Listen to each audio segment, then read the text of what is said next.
हम सबका एक ही नारा, हम सबका एक ही नारा।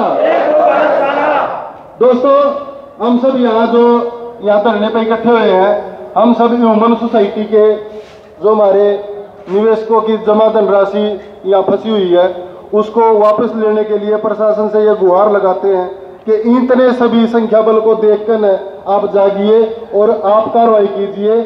जो भी सोसाइटी के प्रमुख अधिकारी हैं या उसके सीएमडी है, उन पर कार्रवाई करने की हम मांग करते हैं, उनकी गिरफ्तारी की हम मांग करते हैं। और हम अपने नमस्कार, ये सीधी तस्वीरें आप देख रहे हैं करनाल के सेक्टर 12 के फवारा पार्क से आप ये लाइव तस्वीरें देख पा रहे हैं, जहां पर आप धरने पर बैठे हुए सैकड़ों लोगों को देख रहे हैं।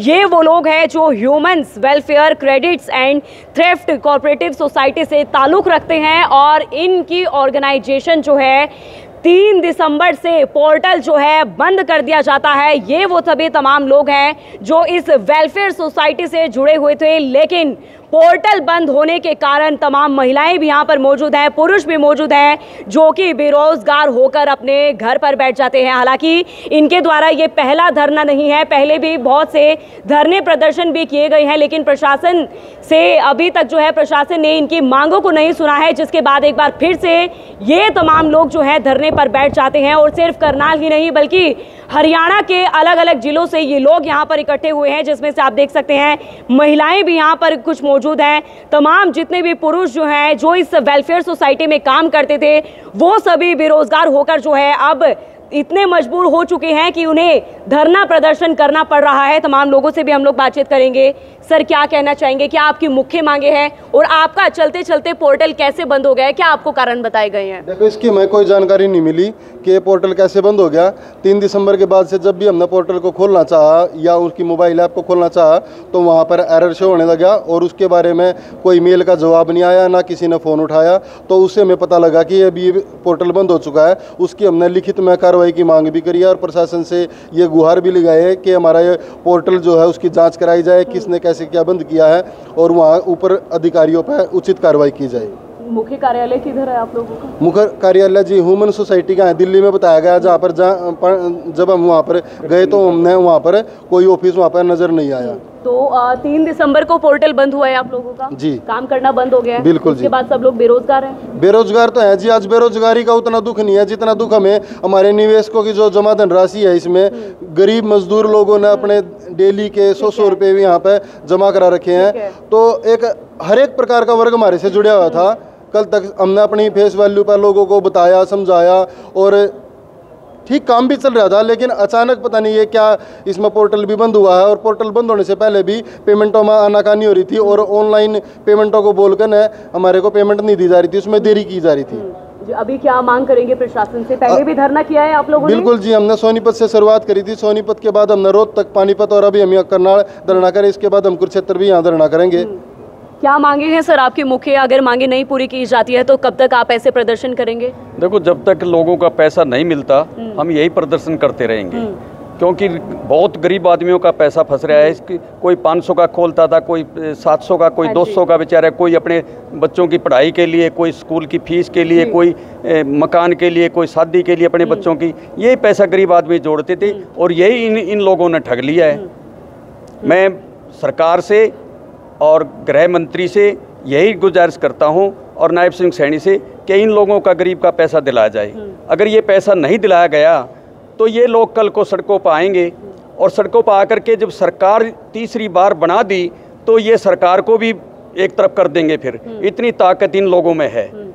देखो, इन लोगों की ताकत से ही सरकार बनी है। जब सरकार इनकी नहीं सुनेगी तो फिर तो पासा दूसरा ही पलटेगी सरकार।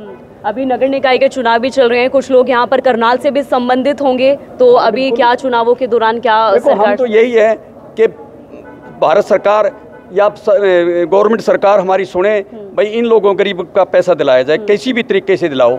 बस हमारी तो यही मांग है जी। क्या कहना चाहेंगे, क्या मुख्य मांगे? गरीब लोगों का काफी पैसा है जमा यहाँ पर। बिल्कुल, बहुत पैसा है जी लोगों का, गरीबों का। और हमने जो है इस धरना प्रदर्शन को इसकी शुरुआत की है और हम सरकार के साथ सरकार से यही अनुरोध करते हैं कि हम इनका पैसा दिलवाया जाए। हमारा भी है, इन लोगों का भी पैसा है, गरीब लोगों का पैसा है और हम बार बार यही कर रहे हैं। हमारे धरना प्रदर्शनों में जो हमारे लीडर थे, जिन्होंने यहाँ से बहुत अच्छा पैसा, करोड़ों अरबों रुपया कमाया है, और वो आज हमारे को ये काम करने से रोक रहे हैं, और वो बहुत पैसा खिला भी रहे हैं पुलिस में और में, तो हमारे को दबाया जा रहा है। कब से कार्यरत है आपकी सोसाइटी? हमारी सोसाइटी 2012 से है जी, और बाकायदा इसका जो है CRCS से लाइसेंस मिला हुआ, 476 रजिस्ट्रेशन नंबर था इस सोसाइटी का, और उसी के दौरान काम करती थी। हमने RTI भी लगाई बाकायदा इस सोसाइटी की। तो सरकार में किसी मंत्री या फिर CM साहब किसी से मिलने की कोशिश की अभी तक आप लोगों ने? दिसंबर से लेकर अभी फरवरी चल रहा है। हाँ बिल्कुल, हमने यहाँ पे पानीपत में भी हमने हमारे जो है विधायक साहब थे प्रमोद विज जी, उनको भी ज्ञापन दिया है। हाँ, उन्होंने आश्वासन दिया कि भी 2-3 दिन बाद आके आप पता कर लेना, तो अभी कोई कार्रवाई नहीं हुई है। तो अब आप लोगों की तरफ से क्या अगली कार्रवाई रहेगी? अगली हमारी जो है 5 तारीख को हमने हमारे CM साहब हैं कुरुक्षेत्र में, उनकी जो है कोठी पे हमने धरना प्रदर्शन करना है, और 5 तारीख के बाद हम एक जगह जो भी हम डिसाइड करेंगे, जो हमारे कार्यकर्ता और हमारे जमाकर्ता डिसाइड करेंगे, हम एक जगह धरना प्रदर्शन पे बैठ जाएंगे। और जब तक हमारा पैसा नहीं मिलेगा, और जिन्होंने हमारे को लूटा है, ठगा है, जब तक वो जेल में नहीं जाएंगे, तब तक हम वहाँ पे बैठे रहेंगे, और बिना रुके, चाहे हमारे को वहाँ 1 दिन लगे, 1000 दिन लगे, और 1 लाख दिन लगे। क्या लगता क्या है आपको, पोर्टल क्यों एकदम से बंद कर दिया गया है? कुछ कारण का आपको पता लगा है? देखो जी, कारण का पता जो है हमारे को, जो हमारे संज्ञान में आया है, वो ऐसा लग रहा है कि भाई जो हमारे CMD साहब थे समीर अग्रवाल जी, वो पैसा नीचे टाइम टू टाइम दे रहे थे। वो ये बोल रहे हैं, कहीं ना कहीं से हमारे पास आया कि भाई हमने नीचे पैसा दिया। जो हरियाणा के चेस्ट संचालक थे, 5 हरियाणा में चेस्टें थी, वो जो संचालक थे, पैसा उन्होंने उनको दिया, उन्होंने अपनी जेबें भर ली, जनता का पैसा जनता को नहीं दिया। और वो कह रहे हैं कि भाई हमने तो पैसा दे दिया, ये खा गए बीच वाले। जब तक ये अंदर जेल में नहीं जाएंगे, तब तक हम पैसा दोबारा, कंपनी पैसा नहीं देगी। अब ये सरकार को तय करना है कि पैसा कंपनी ने ही नहीं दिया या इन्होंने नहीं दिया, वो हमारे को नहीं पता है, वो जांच में पता लगेगा। सर, क्या लगता है सरकार मांगेगी आपकी मानों को? यहाँ केंद्र के अंदर भी, हरियाणा के अंदर भी भाजपा की सरकार है, और ये कृषि मंत्रालय के तहत गृह मंत्री अमित शाह जी ने इसको रजिस्टर्ड किया है। और हरियाणा में जो अब हमारे मुख्यमंत्री हैं नायब सैनी जी, इन्होंने यहाँ हरियाणा में उद्घाटन किया है, और ये हज़ारों करोड़ रुपए का निवेश है, जो आम गरीब जनता का पैसा है। और ये भाजपा का नारा भी है भ्रष्टाचार मुक्त शासन का।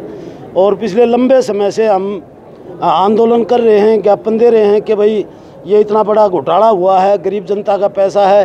कल भी मुख्यमंत्री महोदय बोल रहे हैं कि भाई ये गरीबों की सरकार है, ये जो निगम के चुनाव हो रहे हैं इनमें ये अभियान चला रहे हैं रूट बना के, तो उसमें बोल रहे हैं। हमने उसमें भी लिखा है कि ये जो निहायत गरीब लोग हैं, जिनके पास खाने के पैसे नहीं हैं, अनाज नहीं है, उन्होंने एक पैसा बचा के अपने बच्चों के लिए ये इसमें निवेश किया है।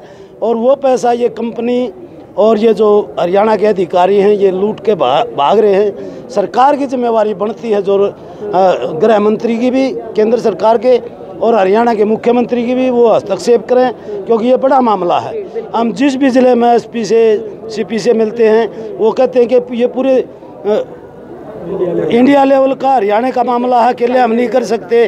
तो इसमें मुख्यमंत्री हस्तक्षेप करें, गृह मंत्रालय हस्तक्षेप करें, और जो इनके मालिक थे इस वेलफेयर सोसाइटी के, वुमेन राइट के, वो उनको की गिरफ्तारी हो, उनकी संपत्ति की कुर्की हो, और जो जिन्होंने पैसा लगाया है, चाहे वो एजेंट हैं, चाहे आम नागरिक हैं, उपभोक्ता, उनका पैसा दिलवाया जाए।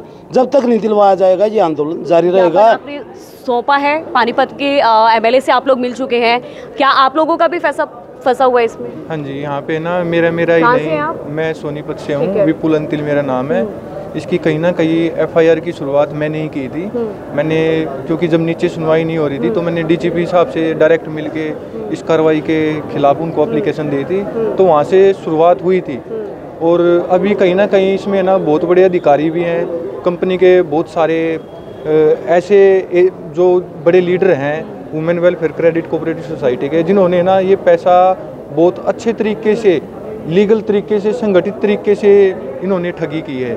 जिसका हमें एहसास हुआ है, और ये बहुत लेट हुआ है क्योंकि बगैर हमारी जानकारी के ये ठगी की गई है।